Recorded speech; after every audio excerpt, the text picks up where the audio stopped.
Hello, everyone, and welcome to another heart-filled episode of Retirement Today. Today's guest, at 61 years old, Bob Underwood, better known as Farmer Bob, who once walked away from being a potato farmer to a berry farmer and is now transforming the fruit industry with nothing but ugly berries and a dream. Bob's not a celebrity, and that makes me laugh. And surely not an influencer, but what Bob is Bob is a man on a mission to create an incredible second act.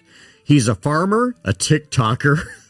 Oh, and as of last Friday, he's a boxed action figure. Imagine that, Farmer Bob action figure. And one of the most inspiring humans I've ever met. If you've ever thought it's time, there's never enough time to start over, this episode is for you.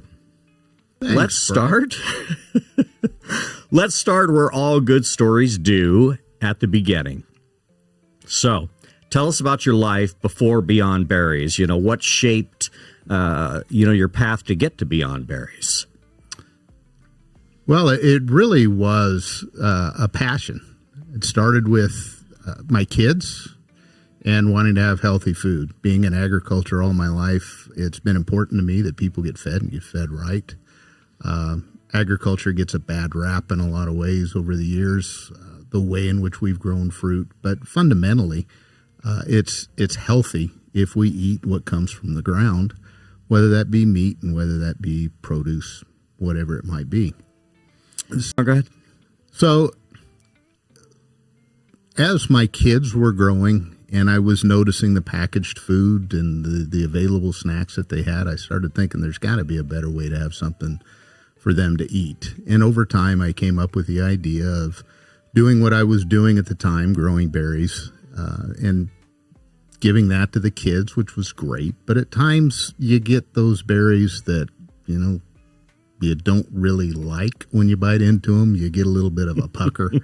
Sometimes you get the smile, sometimes you get the pucker, I say. And it all started with ugly berries. How do you take rejected fruit? And I always think that, and on our talk on our way over here, is that, a really ripe berry is nearing a point when it becomes mushy and ugly, and it's not the prettiest fruit on the shelf by any means. Yeah. As a farmer, we all hate to see waste. I mean, that's inherent. I mean, I think that's a precursor to being a farmer, is wasting anything. And it's very difficult to have that perfect fruit every time. So what do we do with the stuff that isn't perfect? People eat with their eyes. They want to have it looking good. So as you stated, some of it is mushy, some of it's misshapen, some of it is orphan fruit, I call it, that nobody really wants. And we wanted to find a way to take that fruit and make it beautiful, make it something that people would be able to look at and maybe even eye candy. Literally taking these misshapen fruits, and we then fuse them with dates, getting back to the earlier comment about the smile and the pucker. We needed to come up with a way to have a consistent flavor, but also kind of have that sweet. So every time you bit into it, it was the same. So we came up with a process that we fused dates with any number of berries, actually, and we got what we now call Beyond Berries. So when it goes, one of the things that I've always seen and wondered a lot about myself is that when it goes to the grocery store, if it's really ripe, it doesn't have a whole lot of shelf life, does it? No, it really doesn't, Brad, and that's part of the problem with fresh produce. Fresh produce. It has to be picked under ripe, and some fruit will naturally ripen. Some fruits actually ripen better off the vine, but for the majority of fruit, they're going to ripen better on the plant. Yeah. But to get it to ship from point A to point B, and in a global world, certainly it's even more difficult to get it in time and then have it sit there and wait for the consumer to come pick it up. So you went basically from a berry farmer, and what did you typically used to do with fruit that just didn't make it out the door? If you're fresh farmer, you're fresh to market. And again, your time frame, sometimes, you got to think about how does this fruit make it 10 days onto the shelf and then sit in the store for some random length of time till they can sell it. So what did you do when your fruits just didn't make the cut? So it really depended on the market we were going to, Brett. If we were going into the fresh market, that was, at the time we were doing it, it was all hand-picked. So you would instruct and teach the people that were picking the fruit that you only picked this certain fruit at this certain time, and it had to look this certain way. And they would either leave it on the plant, or more times than not, you'd find a way for them to pick it off and drop it on the ground. So that was a drop it on the ground. Yeah, I mean, that's what you did. That even became a problem, though, actually, because of pest harborage, whether it be fruit flies or whatever it is. So we had to come up with another way to get it out of the field. And, another way that we would do it was we would pick once or twice through the field and then would go through in what we call sort of a strip pick, where we'd take everything off and it would go to the frozen market, or it might go into the juice market, or it would be hauled off and go to waste. It was one of those three generally is what would happen with that fruit. So I remember from the first video, those monstrous 12-foot tall machines that drove through. And I mean, that's an automation that's not even 15 years old. And I remember, once the season's been picked, typically farmers open up to private people. They put signs, it's now become the whole thing, farmers markets. And now you can actually go onto the farm after they've picked and, pick your own berries. But are you really running those machines through 3 times, or you just run the machines through once? So a little sidebar, interestingly enough, I was blessed actually to go to work for a gentleman that was very innovative, and he was involved with another gentleman that actually developed those machines. And although it may not sit politically correct in today's world, they were actually called iron winos. And they were called iron winos because they replaced the pickers of the day back in the 60s when they were actually developed. So those big machines that you're talking about that you saw, those were designed and developed in Oregon specifically for Oregon conditions and the conditions specific to the farm that we had at that time. And those would go through and mechanically harvest them. In Oregon, the vast majority, particularly at that era, of fruit was picked for the frozen market. So it was picked and immediately sent to a processor that would freeze it, and it would be what you all would see in the bags today that the industry calls poly bags. Yeah. Or it might go in pies or something like that. Getting back to the waste, there was waste on that as well. And again, berries that didn't make that top quality fruit were literally sorted on those machines and then thrown over the side into the field and discarded. I'm hearing a lot of thrown over to the side. I'm thinking, man, thrown over to the side is a market its own. We could call it thrown over to the side, Well, you sure could, but we don't throw it over to the side anymore. We throw it into that beyond berry product, and we make fruit, ugly fruit, beautiful again. Ugly fruit, beautiful again. So I want to talk about the pivot. Beyond berries, and as a small business owner, and I know you are, and I know you're a family-run business, which I am most experienced with, spending the majority of my life in a family business. What was the first batch like? I know you're thinking, okay, I'm going to blend this crap up and I'm going to put it in a silicone mold. And am I going to make it look like a grape, a strawberry, a pistachio? What am I going to make it look like? So what was the true story about the first batch? And I want the honesty here because I just don't do fluff. Tell me. Brett, I'm no Betty Crocker. Trust me. There wasn't a recipe when this started. I can see you with a blender right next to a margarita making that berry slurry. Well, actually, there was bourbon next to it, but the point's taken. It really was just in the kitchen, blending stuff up, a little of this, a little of that, until we came up with an idea that we thought would work, and then we scaled that. We do have a processing plant, and that is really the majority business, I guess I would call it, that we have. We make berry purees and sell that into the industrial market. So this was a subset really of that, and it dovetailed nicely into that business because we're creating a puree anyway. And so I got my R&D team, and we just have a great team. We really do, and they were all excited about playing with it when they had time. And once I sort of got the concept, they played with it and started to scale it. And then once we came up with the formulations that we liked, we went through taste testings, and it was all in-house. I mean, our group is really like a big family. We have a family business, and, you know, there's blood in the family, but the rest of the folks really are like family too. So they were all part of it, and we had fun with it, and then we developed it. And then once we came up with the formulations that everybody liked, the next move was, all right, how are we going to make these things look like a berry again? Yeah. So we started playing around, literally. We went to I think it was Amazon or someplace that we finally found a silicone mold. Got that silicone mold. Got that yeah. silicone mold. 4 candles. Oh, yeah. Candles and frozen fruit. Yes. Yeah, that's it.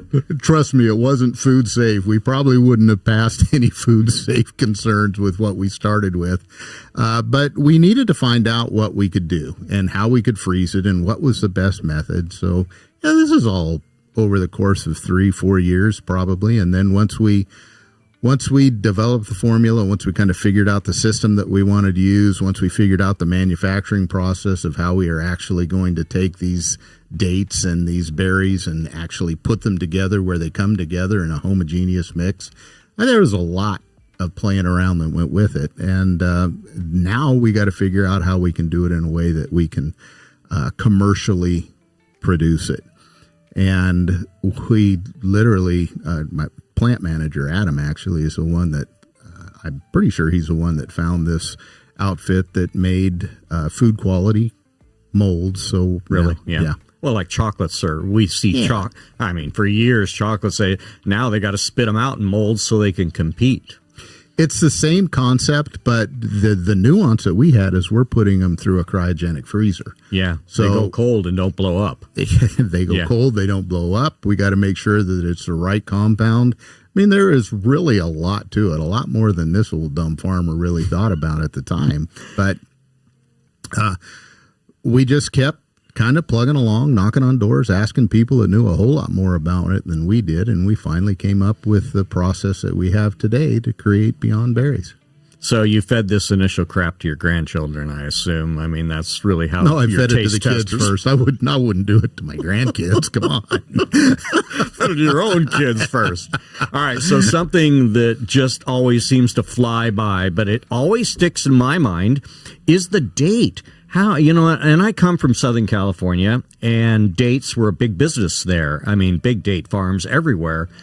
And how did the date become a component in the mix? Because it's, to me, I don't think of a date as a fruit. I think of it as some shrivelled old fart in a bag. But where did the date come into it? So actually, you know, taking a step back when I was developing and wanting to have a healthy snack for the kid, I mean, it really has been coming up with something that's healthy, something that, you know, when you put in your mouth, you're going to get more to it than, you know, just that packaged good that we're all getting as far as a snack. And I wanted something sweet. Sugar really wasn't the answer for me. Some of the other sugar substitutes, if you will, wasn't it. But I too grew up in Southern California, so was aware with dates. And a previous employee was working for a big date company in the Coachella Valley, and I called her up and said, "Hey, I got this harebrained idea. Can you give me some dates?" And she's thinking, "No, I'm not going to date you. Thank you. Please catfish someone else, would you please?"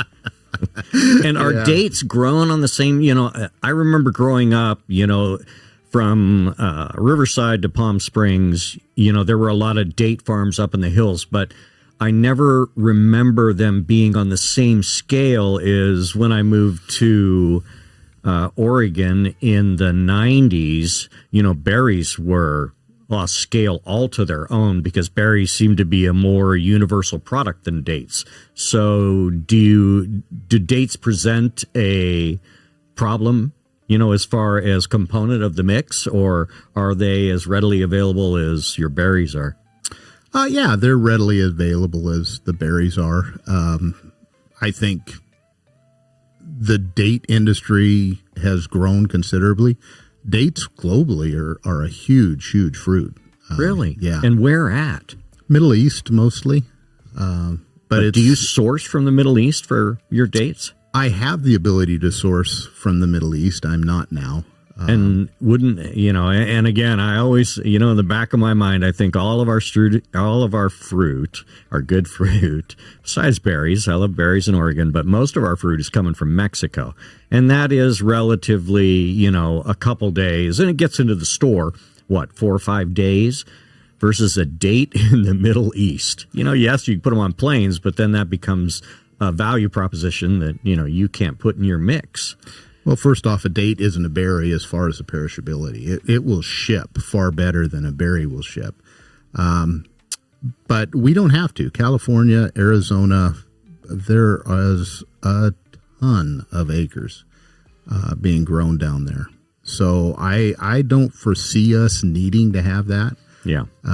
But when I say I have connections in the Middle East, I know people there. I do again, getting back to what Trans-Pacific food is, the berry processing, we do procure globally. So I have relationships and connections all over the world to bring fruit in, that same fruit that we're talking about being the fruit that nobody wants, which is ultimately what puree is. Yeah. And I remember once you told me no berry goes unloved. And I'm thinking, here's a guy that's doing a marketing pitch and we're at a barbecue. So in reality, when you first started messing with the idea in the kitchen to, I think basically this year when you really have stepped up and you're doing a lot of food shows and you're moving a lot of product basically towards the retailer rather than, having that middleman in there. So how long did it really take? A lot of people think that, when you get our age and you're 61 and I'm going to be 65 this year, that you're absolutely out of time. And to be honest with you, I don't agree with that idea whatsoever. Here I am starting a YouTube channel at 65, but I'm ready to start over at any time. So how long did it really take from the time you started to the time you put that in that finished bag? Well, first off, let me go back to the age thing. I mean, it really is a state of mind. I mean, the calendar might say I'm 61 years old, but in my mind, and I'm sure the same with you, Brett, I mean, I've still got as much vim and vigor, and I'm certainly as ornery as I ever was.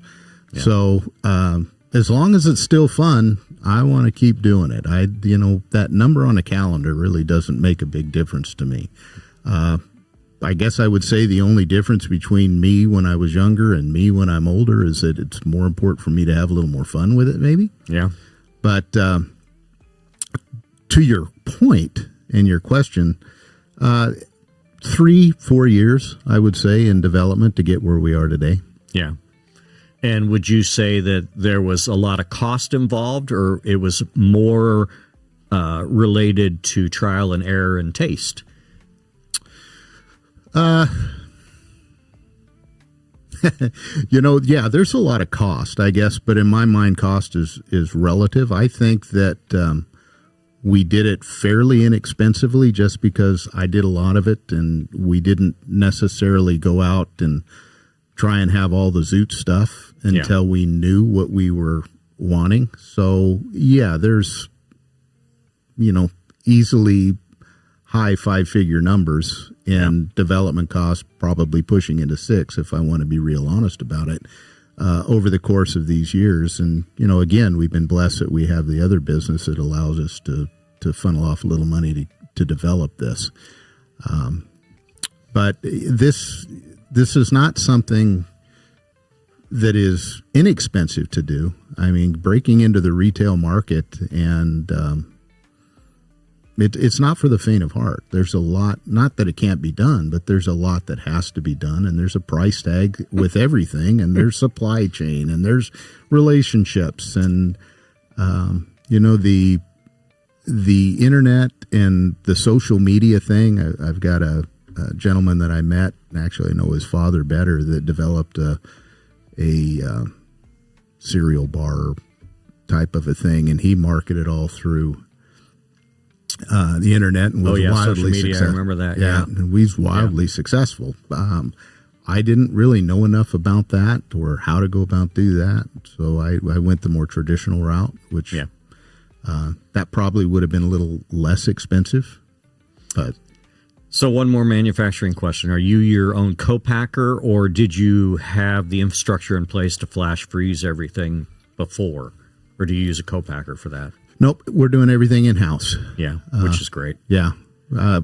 We actually grow. I still do have a smaller farm on a relative scale, but we're still growing, and some of our product goes into that. But as it scales, we're certainly going to have to look outside. Yeah. So as you say, the funny thing about today and reinventing yourself is, we do it all for purpose because, a lot of times we work our whole lives at a job that we absolutely hated, but, it put a fishing boat in the driveway and put our kids through school. So tell me about your favorite customer stories. Starting a business is difficult depending on how you look at it, but we always learn lessons from our customers, whether we got a Shopify store or something, and with YouTube, we get those snide little comments in our feed all the time that said, hey, could you get closer to the microphone, please? So tell me your favorite customer story. I don't know that it's a specific customer story, but there was a sales trip early on that we went on, and it was during the spring of the year, and this is prior to the Beyond Berry days. But, we literally got on a plane, started flying around the country and asking people, what do you do with what we produce?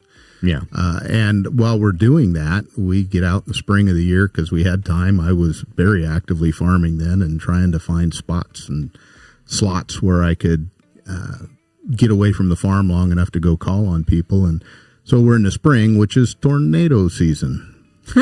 And I'm a Southern California kid. I had no idea. It looks like it's going to rain, honey. Honey, I think it's going to be a little more than rain this time.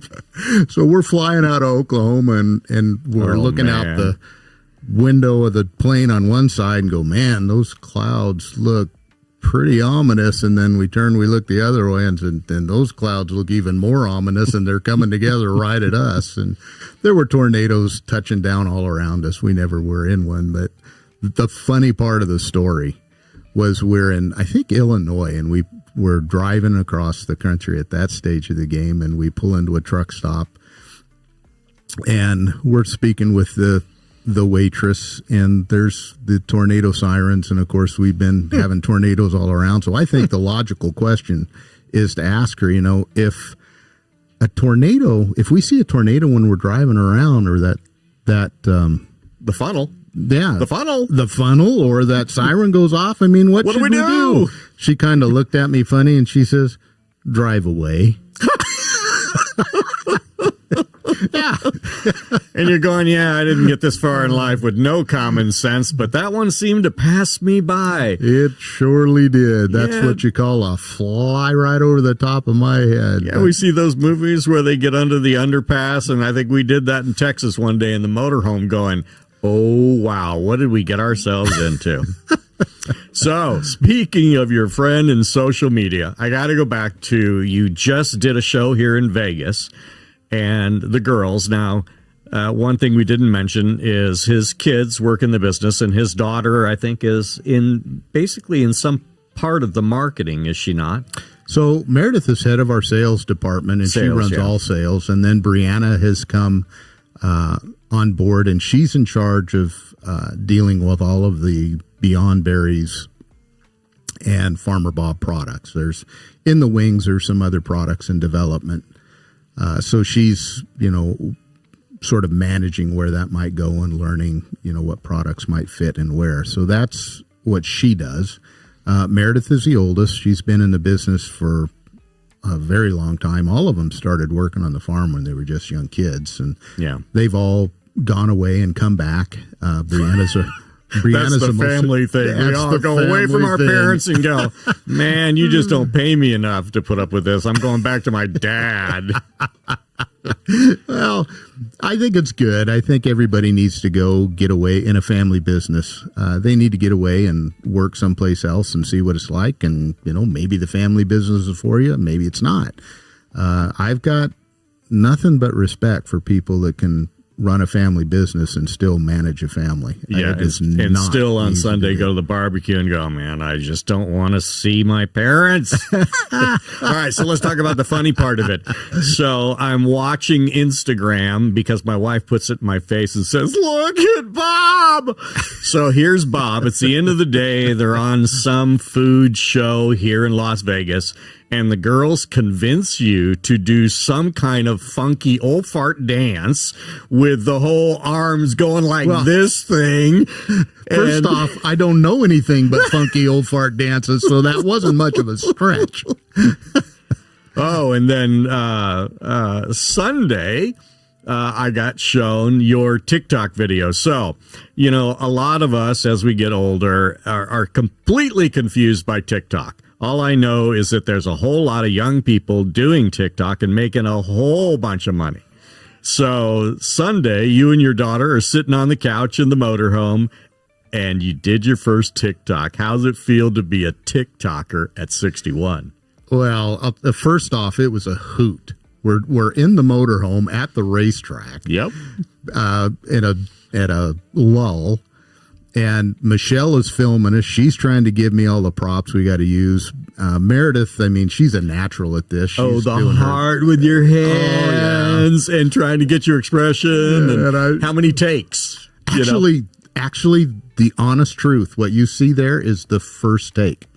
Really? It was the first take. We did some others, but we ended up going with the first take. And to the point of 61 years old, not knowing what TikTok is, I'm asking them.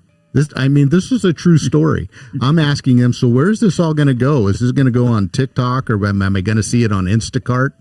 And they all fell over laughing. I guess it's Instagram, not Instacart. Yeah, because Instacart's going to be delivered to your door, and if you're lucky, Beyond Berries will be inside that bag. But no, that's not Instagram. But yeah, TikTok has a whole different feel. And the funny thing is, when I look at it, I think, I can't dance. I don't care what you tell me or how you explain it to me. I can't dance. And watching you dance, I have to say that was probably the light of my day, Well, I've been known to cut a rug, as we used to say, but I don't dance like I used to. So are you making more videos now about berries and farming techniques and any of that, or are you just sort of focusing on, distribution right now, getting the product into the stores? But I do know that comedy seems to parallel real well with marketing. Today, people want in real life. So if they see you dancing, and, next thing you know, your daughter's put a video somehow on a shelf bag in a grocery store. We're going to be walking down the aisle at Costco. Oh, look, they're in the freezer. That's Bob dancing on that bag. Well, I really am kind of a goofball with the guys that are around me. I like to have fun. The family all knows that. But when I'm going to put it on the internet for perpetuity, I get a little nervous about that. We call that evergreen. Yeah, well, evergreen. Guess what? It's going to be there for a long, long time. I call that I'm either going to monetize this and look great, or I'm going to look like the biggest nut job that ever walked the planet. But, well, at least you know what the term. In the old days, we just used to talk about revenue. What is our bottom line revenue? What's the P&L say? Today, everybody wants to say, have you been monetized? Okay, first of all, back up. What the hell's monetized mean? I want revenue. Is that the same thing? Please educate me. So what does your granddaughter and what do the kids say when they see you on Instagram? It's got to be a surprise to them because they're not sitting, it's like Sunday. They're not sitting all there in the motorhome with everybody going, in their feed, Grandpa pops up. They look at it and go, oh, no. grandpas on TikTok. What do we do now? I don't think so. I mean, either they're placating me or they genuinely think it's funny. And I want to believe the latter. But they're excited about it. They're excited about the project. They're excited about where it's going. They're excited about me being able to live a little bit more of my passion, which is, as we alluded to earlier, making sure people can eat healthy. And that really is the Farmer Bob brand. I mean, I needed a platform maybe that I could stand on, and that's going to be the Beyond Berries. But I've been doing regenerative agriculture, and I just was talking with my mentor, one of my mentors. He's actually in Romania now, consulting for a farm over there with regenerative practices. But back in the early mid 80s, we were talking about all this regenerative stuff. It wasn't called that then. Yeah, sustainable farming. And I mean, you wanted to buy, two things. You wanted to buy something organic, and come to find out organic is really tough because the bugs like it, faster than we can eat it. And sustainable. I mean, can you, turn it and turn it and turn it and keep it healthy? And, every time you turn the soil, the end result changes. And, you got to make it sustainable nowadays. And I think in the 80s and 90s, that was the thing. Make it healthy, make it sustainable. And now we're sort of, tomorrow we're going to be in the studio wearing bell bottoms. I'm telling you. Well, a lot of my buddies even back then were calling me the Birkenstock farmer, which anybody who knows me knows that it really doesn't fit. But the reason that they called me that is because I was doing some of these things that, the organic farmers prior to the government getting involved in labeling it and boxing it that we're doing. And really they were onto something. I mean, they were anecdotally out there trying to figure out how to do this. And, there's plenty of research going way back that healthy food comes from healthy soils. And you'll hear me say that a lot. That's maybe for a different broadcast than this one. But it is very true. And the way we treat the soil, the biology in the soil, the mineral balances in the soil have a great deal to do with human health. And if Beyond Berries can take off and go, and, then I might partner up with some of my old regenerative cronies and start beating that drum a little bit, because I really do believe, and this is where the passion part comes in, I really do believe that we can improve human health by eating the right way. And I think the FDA had some real good points that, everything that we eat should be cared for differently than, consumable goods, and that somebody at some point needed to keep an eye. You think about overcropping and how many turns they try to get out of the soil. There's really no, when it comes back to that chart on things you should eat every day, well, none of those are in there, So I think that they did have a good purpose in mind, but, it kind of got washed through different administrations, and I think everybody's back at it today. So tell me, Bob, you could have retired. So you started this, say you were 55, 56.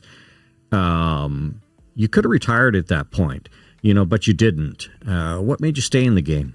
It's fun. Yeah. And I don't know what I'd do. I mean, you talk about this all the time.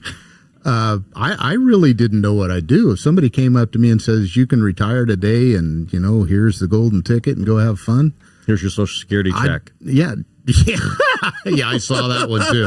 I'd have to wait another year to get that. But even still, I mean, maybe for a few months, a year tops, I could probably go out and find some stuff to do, sit on a beach somewhere and, have a cold adult beverage under the palm tree. But that would get old. I've always just had a creative mind and a desire to go out and do something. Yeah. So retirement to me is maybe doing a little bit less and not having to feel the pressure and the push of everyday life. That's probably going to be my idea of retirement. Yeah. But it's not going to be not doing anything. I mean, that that's pretty close to hell on earth for me. Yeah, and you know, it really was. I got that awakening last year. So what's next for Beyond Berries, and what are you most excited for? You know, I've been testing personally one of the next products, and I have to say that I do absolutely love it. My wife says that, you know, it's got a little bit too much sugar in it, but, you know, I love that product. So what's next for Beyond Berries? Well, we literally now are getting it out on the shelf, and I've been a big believer in what do you want as a consumer. Yeah, it's all about the you, and yeah. So I want to have an opportunity to kind of learn what you, the consumer, appreciates about it, and we will, with specifically the Beyond Berry product, we will listen to that, and we've got some other flavors in mind and other shapes and kind of some fun stuff waiting in the wings based on what we hear back from that. And then under the Farmer Bob brand, again, being, you know, eat healthy, we've got some other potentially shelf stable items. We've got some other in fruits, in using the same type of process, this fusion okay. of dates and berries, and it can be anything else. Honestly, we could use this process in any number of different fruits and even vegetables. On my shirt. We could do it with bananas. Could do bananas. That would be absolutely awesome. Yeah. So to our audience watching this right now, Mm-hmm. And typically our audience is about 50 years old, maybe laid off, maybe a just bunch of kids. Yeah, younger than us.